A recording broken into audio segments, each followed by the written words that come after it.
Assalamualaikum warahmatullahi wabarakatuh. Waalaikumsalam. Bertemu lagi dengan saya, Niko Mikael Konstantin. Pada kesempatan kali ini, saya akan mewawancarai ayah saya. Kita sapa dulu ya. Assalamualaikum. Waalaikumsalam. Gimana kabarnya hari ini? Alhamdulillah sehat. Ya, hari ini saya mau mewawancarai ayah saya tentang vaksin di tengah bulan Ramadan sama liburan Lebaran yang ditunda pemerintah. Oke, langsung saja kita ke pertanyaan, boleh? Ya. Oke, pertanyaan pertama. Sebenarnya vaksin itu apa sih? Vaksin ya, waduh. Vaksin itu kurang lebihnya gini. Jadi ini ada virus beredar. Kalau virus itu masuk ke tubuh kita, itu bisa mengganggu kesehatan kita. Nah, vaksin ini papa juga nggak terlalu paham ya. Papa tidak punya background kesehatan, tapi kurang lebihnya gini. Dia memberikan kekebalan kepada tubuh kita atas virus yang beredar itu. Sekarang misalnya virus COVID-19.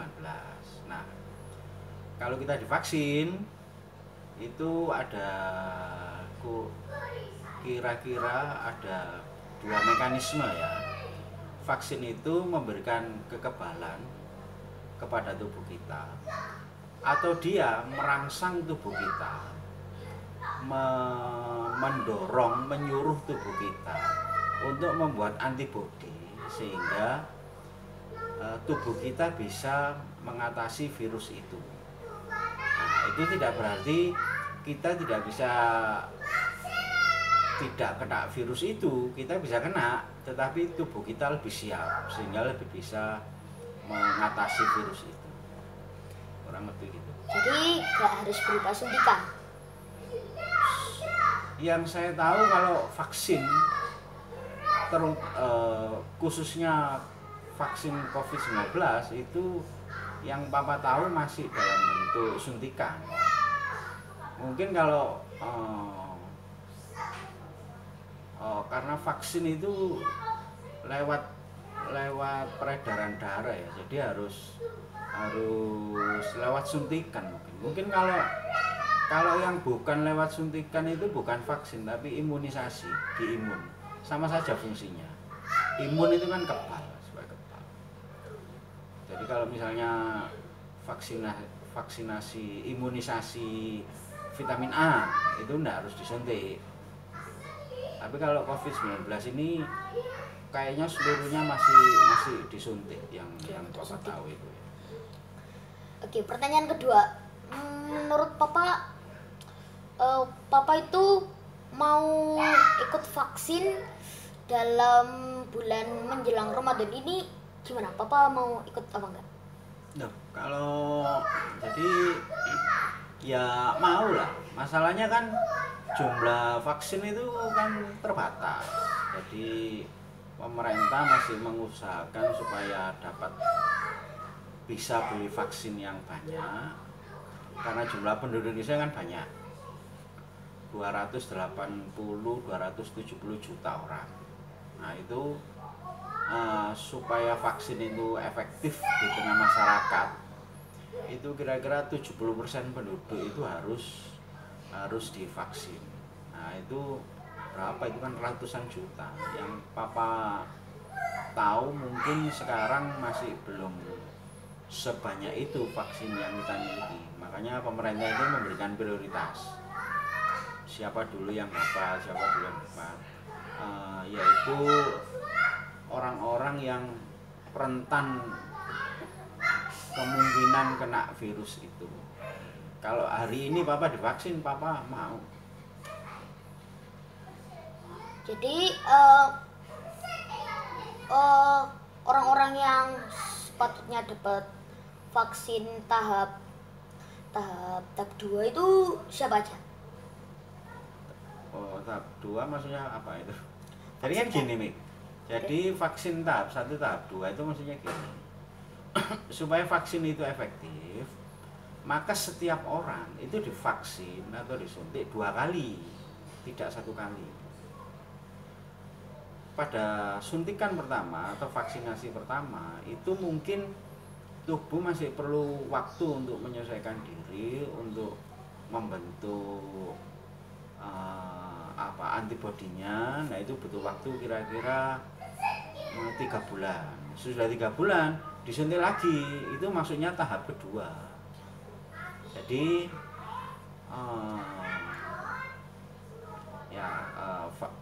suntikan yang kedua ya, vaksin kedua. Tapi pemerintah punya memang punya prioritas. Prioritas pertama itu kalau nggak salah dulu itu siapa ya, pejabat publik ya, tenaga medis. Oh ya, tenaga medis, lalu pejabat publik, lalu olahragawan, lalu orang-orang yang sering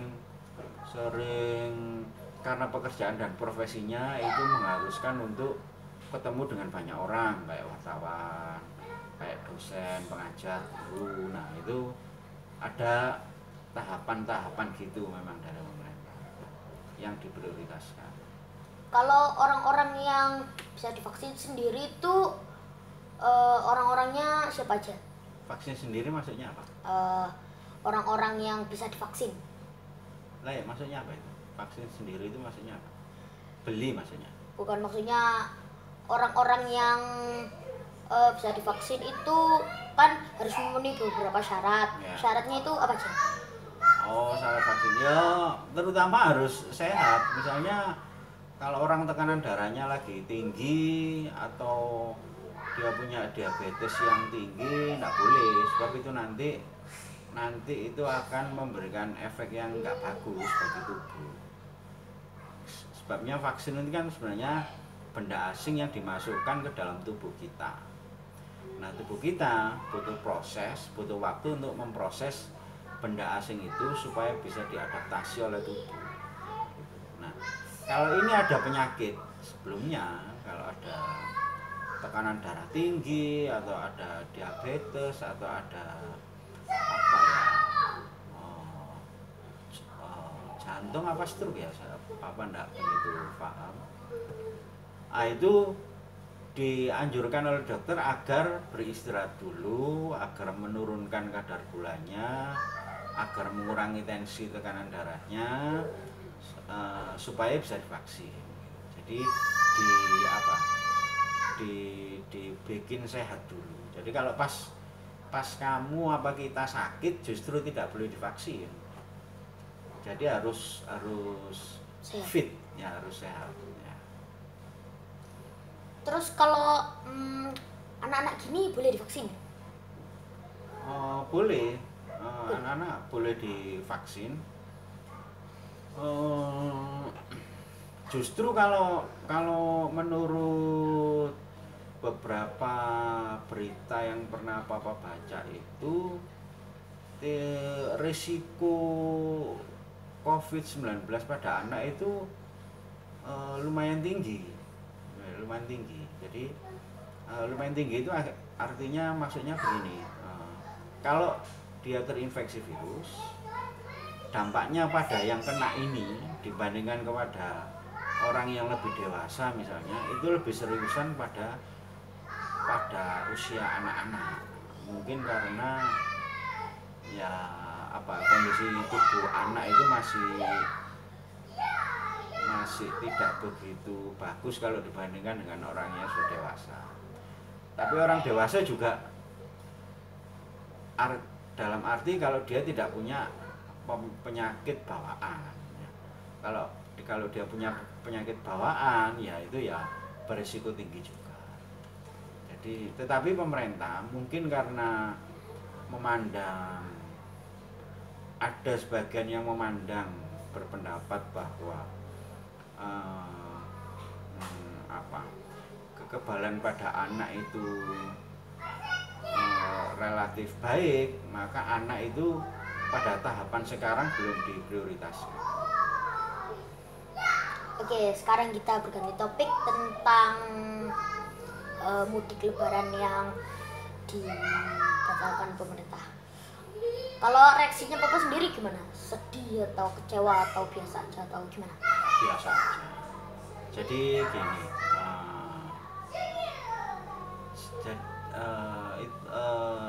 itu kan bukan liburan dan bukan liburan. Sebenarnya kita kan ya mudik biasa aja. Kita kan kalau nggak lebaran ya sering mudik kita. Kita kemana? Ke Mbak ya, ke Surabaya. Kita kan nggak jauh-jauh. Jadi papa nggak ada masalah. Oh mudik. Mungkin masyarakat atau orang-orang yang lain yang kerjanya itu di tempat yang jauh, misalnya rumahnya Gresik ya, kerjanya di Jakarta. Nah itu yang butuh mudik kan. Kalau papa kan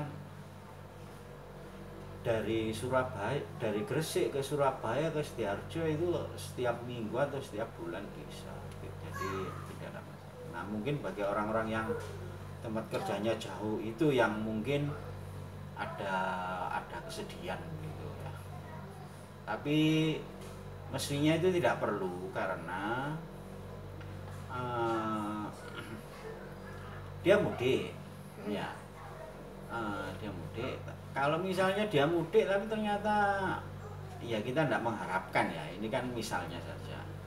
Misalnya malah kena virus atau dia kena virus terus menularkan ke keluarganya juga kan malah tambah kasihan. Iya kan? Atau misalnya keluarganya tidak ada yang kena virus, dia di tempat sana di Jakarta sana misalnya tidak kena virus, tapi selama perjalanan yang panjang ini itu kan dimungkinkan ada interaksi dengan orang-orang yang lain. Nah itu dia kena di sepanjang perjalanan. Di sepanjang perjalanan kena misalnya ya, kita tidak mengharapkan itu terjadi. Nah, lalu malah menulari orang di rumahnya tempat dia mudik. Nah itu kan malah nggak bagus ya kan. Nah mungkin maksudnya pemerintah itu begitu. Jadi supaya apa? Kita bisa mencegah penyebaran. Sebab gini nih, virus itu sebenarnya khusus virus ini ya, COVID-19 itu akan berhenti tersebar kalau kita mengurangi interaksi dengan orang lain. Semakin kita tidak berinteraksi, semakin tidak ada interaksi dengan orang, itu semakin dia tidak menyebar. Nah virus itu pasti dilawan oleh tubuh kita. Cepat atau lambat dia akan kalah, dia akan mati. Ya. Nah, ya. Kalau dia sudah kalah, dia sudah mati dari virus, sebenarnya dia itu hilang. Tetapi kalau sebelum hilang, orang yang kena itu berinteraksi dengan orang lain, dia itu ditularkan ke orang itu, tumbuh berkembang menjadi baru, virus usia baru, kira-kira begitu. Nah itu makanya terus menyebar terus kalau begitu, selama ada interaksi menyebar. Nah larangan mudik itu kan sebenarnya tidak tahun ini aja, tahun lalu itu kan juga dilarang mudik ya. Jadi persiapan atau kekagetan itu mestinya tidak perlu terjadi karena tahun sebelumnya juga sudah begitu ya. Menurut Papa ini larangan mudik ini efektif gak untuk menekan angka laju? Kalau kita disiplin ya, pemerintah yang bertugas itu disiplin, misalnya aparat menegakkan disiplin ya. Kalau tidak boleh ya tidak boleh. Kalau ada orang yang nekat mau mudik itu disuruh kembali ke tempat semula gitu ya, saya kira efektif. Karena efektivitasnya itu terletak pada mencegah semakin banyak orang berinteraksi. Itu. Kalau mudik itu kan berarti mengurangi jumlah orang yang berinteraksi. Itu, nah di situ letak efektifnya. Enggak, kalau menurut Papa tahun lalu itu efektif enggak menurut Papa? Papa enggak ngikuti beritanya ya, cuma gini ya, memang ada aparat yang tidak terlalu disiplin karena mungkin nggak enak sama masyarakatnya juga tidak disiplin gitu ya. Jadi kita tidak bisa bicara secara keseluruhan. Di tempat-tempat tertentu itu efektif ya, di mana orang-orangnya disiplin. Kan di tempat-tempat lain ketika orang itu tidak terlalu disiplin, itu ya menjadi tidak efektif. Jadi efektif tidaknya itu tergantung kepada kedisiplinan itu, kemauan kita untuk menjaga diri kita sendiri. Oke, mungkin itu pertanyaan dari saya, semoga bermanfaat bagi teman-teman. Ya. Mungkin itu ya, sekian. Wassalamualaikum warahmatullahi wabarakatuh. Waalaikumsalam.